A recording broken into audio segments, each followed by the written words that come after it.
تو یہ جو درویش شناسی نامی جو کتاب جس کے مصنف غلام قادر بیگ صاحب ہیں اور جو علامہ نصیر الدین نصیر ہنزائی کی علمی خدمات اور ظاہر ہے ان کے روحانی سائنس کے حوالے سے ان کی تصانیف پہ مبنی یہ کتاب ہے، اس کو وہ لوگ پڑھیں جس کو کچھ شدبد ہے، اور ضرور اختلاف رائے رکھیں۔ اختلاف رائے ظاہر ہے بہت ضروری ہے، لیکن مجھ جیسے جو کم علم لوگ ہیں وہ اس کتاب کو پڑھ کے وہ میرے خیال میں اپنے آپ کو بھی ڈسٹرب نہ کریں۔ تو پھر ہم فلائٹ میں گئے سری نگر، بہت خوبصورت، جو اخبارات کتابوں میں سنا ہے اس سے بڑھ کر کہیں زیادہ ہے، جی کہیں زیادہ۔ تو ڈل جھیل کے کنارے پہ ہمارا ہوٹل تھا، تو وہاں سے اس فنکشن کو کور کرنے کے بعد ہم آگے دونوں بڑے اور بہت مشکل حالات تھے ہمارے سامنے۔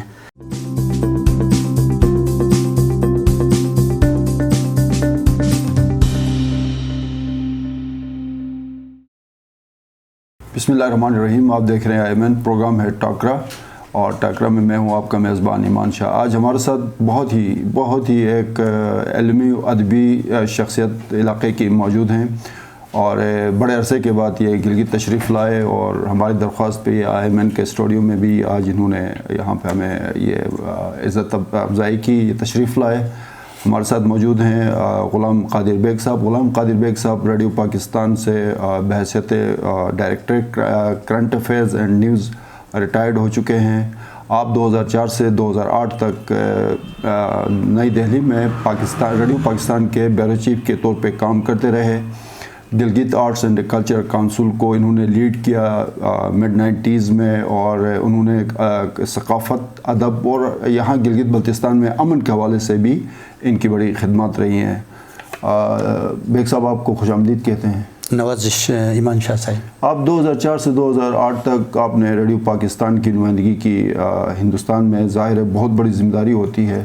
یہ بتائیں، آپ کو خصوصی کوئی ٹاسک دیا گیا؟ آپ مشہور جو حریت رہنما سید علی گیلانی جو چند دن پہلے وفات پا چکے ہیں، آپ کو کوئی ٹاسک دیا گیا اور آپ نے جا کے وہ ٹاسک کمپلیٹ کیا؟ ذرا یہیں سے آغاز کر لیتے ہیں۔ جی بہت مہربانی ایمان شاہ صاحب۔ یقیناً جب ریڈیو پاکستان لیول پہ ڈیسائیڈ ہوا کہ ایک rep bureau chief new Delhi میں پوسٹ ہونا چاہیے، حالات ایسے تھے، مشرف صاحب کا زمانہ تھا اور وہ مذاکرات کا سلسلہ بھی چل رہا تھا، تو مجھے بڑی مشکل سے ویزا ملا، کیونکہ ایک پاکستانی اوپر سے جی بی کا ایک ریزیڈنٹ گلگت بلتستان کے حوالے سے ریزرویشنز تھے، لیکن جب ان کو ڈپلومیٹکلی جواب ملا کہ اگر آپ ان کو ویزا نہیں دیں گے تو پھر انڈیا کے کاؤنٹر پارٹ مطلب صحافی کو بھی نہیں ملے گا، تو پھر فوراً مجھے مل گیا۔ تو جانے کے بعد وہاں ایمبیسڈر تھے اور ہمارے سینئر جو ڈپلومیٹک مشن کے آفیسرز تھے، انہوں نے امن کے حوالے سے پاکستان اور انڈیا کے مابین امن کو سسٹینیبل لیول پہ قائم کرنے کے لیے شاید ان کا کوئی پلان تھا، اور ظاہر ہے کہ ایسے پلان میں پاکستان انڈیا کے ساتھ حریت کانفرنس ایک بہت اہم سٹیک ہولڈر ہے پاکستان کی فارن پالیسی کے حوالے سے۔ تو ایمبیسڈر نے مجھے اور اے پی پی کا میرا ایک دوست تھا چودھری نعیم، ہم دونوں کو ٹاسک دیا کہ آپ چونکہ ایک ٹرک سروس کی اوپننگ ہو رہی تھی کے درمیان جو انہوں نے جی ہاں روٹ کھولا تھا، شروع کیا تھا مشرف دور میں، تو اس میں اوپننگ کے لیے ہمیں ویزا مل رہا تھا، تو پھر ایمبیسڈر صاحب نے کہا کہ ساتھ یہ مشن بھی آپ لے کے جائیں اور علی گیلانی سے ملاقات کریں۔ اچھا، آپ کو دہلی سے مقبوضہ کشمیر سے جانے کے لیے بھی پھر ویزے کی ضرورت؟ جی ہاں اور مشکل سے ویزا ملا ہمیں، حالانکہ اچھا ویسے تو پاکستانی آپ کو دہلی سے باہر جاتے ہوئے ریسٹرکشنز تھی کہ آپ نے پرمیشن لینا ہے کہیں اور جانا ہو، اس کے لیے قانون یہ ہے، شاید پاکستان میں بھی یہی ہے۔ جس میں اس لیے ٹچ کر رہا ہوں کہ کتنا مشکل کام ہوتا ہے، بہت مشکل، 3 سٹیز کا ملتا ہے ایکسٹرا، اور سری نگر اس میں شامل نہیں ہے، اس میں پاکستانی اس کو نہیں ملتا، بالکل نہیں ملتا، لیکن چونکہ وہاں اوپننگ ہو رہی تھی تو مجبوراً ان کو دینا پڑا، تو مشکل سے مجھے ویزا ملا، ہم دونوں کو ویزا ملا۔ ٹھیک ہو گیا سر۔ تو پھر ہم فلائٹ میں گئے سری نگر، بہت خوبصورت، جو اخبارات کتابوں میں سنا ہے اس سے بڑھ کر کہیں زیادہ ہے، جی کہیں زیادہ۔ تو ڈل جھیل کے کنارے پہ ہمارا ہوٹل تھا، تو وہاں سے اس فنکشن کو کور کرنے کے بعد ہم آگے دونوں بڑے اور بہت مشکل حالات تھے ہمارے سامنے، ظاہر اس وقت کافی حریت کانفرنس کے لیے بھی مشکلات تھیں، اور علی گیلانی جیسے ٹاپ لیول کے لیڈر جو ہمیشہ کوشش کرتے ہیں کہ مقبوضہ کشمیر کرتے رہیں. ان کی ایک ہسٹری ہے، طویل ہسٹری ہے اور بہت بڑی قربانی ہے. تو ہم بڑی مشکلوں سے زگ زیگ کر کے بالآخر لکلی ہم پہنچ گئے. وہ سبرب میں ان کا گھر تھا، جی ہاں، سری نگر سے ذرا باہر تھا. تو بڑی مشکل سے ہم پہنچے. تو پہنچنے کے بعد اتنے سری نگر میں وہاں کے جو ادارے تھے وہ آپ کو فالو نہیں کر رہے تھے؟ جی، ہمیں نفسیاتی طور پہ بھی دباؤ تھا. اور تھوڑا سا سائے بھی نظر آ رہے تھے کہ ہمارے پیچھے تیزی سے گاڑیاں گزرتی تھیں، کبھی آگے کبھی پیچھے. لیکن بس اپنے حوصلے کو برقرار رکھا ہم نے. تو بڑی مشکلوں سے ہم جب پہنچے ان کی رہائش گاہ پہ تو اس بلڈنگ کے اوپر پاکستان کا جھنڈا لہرا رہا تھا. تو یقین کیجئے کہ ہم دونوں جو ہے نا جذبات میں ہم مغلوب ہو گئے اور آنکھوں میں آنسو آئے. اور اس مقام پہ ہم نے کہا کہ ہم کس قدر شکر گزار ہونا چاہیے ہمیں پاکستانیوں کو کہ یہ آزادی کی نعمت ہمیں میسر ہے. تو اندر گئے تو وہ لیٹے ہوئے تھے، کچھ طبیعت ان کی ٹھیک نہیں تھی. تو انہوں نے یہی کہا کہ آپ لکی ہیں کہ آپ کو آزادی کی نعمت ملی ہے، اور آج ہم جس طرح انگاروں پہ زندگی گزار رہے ہیں تو یہ آپ کے سامنے ہے. تو میسیج آپ نے کنوے کیا؟ میسیج کنوے کیا، اور وہ میسیج ایسا تھا کہ امن کے لیے ہی تھا. تو امن کے لیے تھا. تو انہوں نے اپنے عزم کا جب اظہار کیا تو ہمیں بہت درس ملا. سچی بات یہ ہے. ویسے بھی جب کوئی پاکستانی انڈیا جاتا ہے تو اس کو پتہ چلتا ہے کہ وہاں کے مسلمانوں کے ساتھ کیا. یہ جو آپ بتا رہے ہیں سید علی گیلانی کے حوالے سے، ظاہر ہے مطلب یہ سارے جو ہے معاملات جو ہے نا وہ تھوڑا سا ریلیونٹ کویسچن ہے، چونکہ یہ جو ہمارے سامنے بک پڑی ہوئی ہے درویش شناسی، آپ اس کتاب کے مصنف ہیں، اور اس میں علامہ نصیر الدین نصیر الزائی جو بہت بڑے اسکالر گزرے ہیں ان کی تصنیف ہے. لیکن اس میں سے انٹرسٹنگ ایک چیز جو میں نے پڑھی، اس میں علامہ صاحب کو ریکویسٹ کی گئی تھی کمانڈر افسنے کی طرف سے کہ آپ جہاد کے اوپر مقالہ لکھیں. جی ہاں، یہ 90s کی بات ہے. یہ ریلیونٹ ہے، یہ تھوڑا علی گیلانی اور یہ ریلیونٹ ہے، اس لیے میں یہ سوال آپ سے پوچھ رہا ہوں. تو اس وقت جو کمانڈر تھے یہاں کے فورس کمانڈر غفور صاحب، جنرل غفور صاحب، انہوں نے میسیج بھیجا علامہ بزرگوار کے پاس کہ ہمارے جوانوں کے لیے جہاد کے حوالے سے ایک حکمت قرآن پہ مبنی ایک مقالے کی ضرورت ہے. تو ہم نے سنا ہے کہ آپ بہت بڑے پائے کے عالم ہیں، اسکالر ہیں، 100 سے زیادہ کتابیں لکھی ہیں، تو کائنڈلی آپ اس موضوع پہ ایک مقالہ لکھیں. تو علامہ بزرگوار نے جہاد کے موضوع پہ، یعنی سرکاری اداروں کے زیر نگرانی جہاد کی بات ہے یہ، تو اس جہاد کے نام پہ انہوں نے مقالہ لکھا. ریاستی جہاد؟ جی ہاں، ریاستی، چونکہ جہاد بہت وسیع ہے، اس سے تعلق نہیں ہے. تو 40 حکمتوں پہ مبنی بہت خوبصورت مقالہ لکھا علامہ بزرگوار نے، اور وہ ان کے جو عسکری میگزین تھا اس میں پبلش ہو گیا. تو انہوں نے شکریہ کا لیٹر بھی بھیجا. ہلال جو ہے پاک فوج کا جو وہ تھا یا دوسرا تھا مجھے یاد نہیں ہے، کیونکہ تقریباً کوئی more than 18 ایئرز ہو گئے. اور جو کمانڈنٹ لائے تھے انہوں نے اپریسیشن کا لیٹر اس کا اندر لکھا. میں نے وہ لیٹر بھی پڑھا جس میں دوبارہ سے ان سے گزارش کی گئی تھی کہ مزید ایک اور کوئی مقالہ آپ اگر لکھیں تو اس پہ ریکویسٹ کی. پھر علامہ بزرگوار نے ایک شہادت کے نام پہ بہت ہی خوبصورت نظم لکھی، وہ اس میں شامل نہیں ہے لیکن ایک اور کتاب میں وہ شامل ہے. اچھا، وہ شامل ہے. جی ہاں. یہ اب آتے ہیں تھوڑا کتاب کی طرف. یہ جو درویش شناسی ہے کوئی تقریباً 650 صفحات پہ بنی یہ کتاب. میں ابھی کافی دنوں بعد بھی اس کو پوری طرح سے میں نہیں پڑھ سکا. میں صرف اس کے آپ سے سوال اٹھانے سے پہلے میں اپنے ناظرین سے گزارش کروں گا کہ جو بھی ہم کام کرتے ہیں اس میں اس بات کا ضرور خیال رکھیں کہ آپ جس درجے پہ ہیں اس درجے پہ بیٹھ کے کسی چیز کو دیکھیں گے تو وہ زیادہ بہتر ہوگا. میں اگر پرائمری اسکول کا اسٹوڈنٹ ہوں اور مجھے یونیورسٹی کا کوئی تھیسس وغیرہ پہ کہا جائے کہ اس پہ کام کرے تو شاید میں ذہنی توازن اپنا خراب کر جاؤں گا. تو یہ جو درویش شناسی نامی جو کتاب جس کے مصنف غلام قادر بیگ صاحب ہیں اور جو علامہ نصیر الدین نصیر ہنزائی کی علمی خدمات اور ظاہر ہے ان کے روحانی سائنس کے حوالے سے ان کی تصانیف پہ مبنی یہ کتاب ہے، اس کو وہ لوگ پڑھیں جس کو کچھ شدبد ہے اور ضرور اختلاف رائے رکھیں. اختلاف رائے ظاہر ہے بہت ضروری ہے، لیکن مجھ جیسے جو کم علم لوگ ہیں وہ اس کتاب کو پڑھ کے وہ میرے خیال میں اپنے آپ کو بھی ڈسٹرب نہ کریں. یہ جس لیول کی کتاب ہے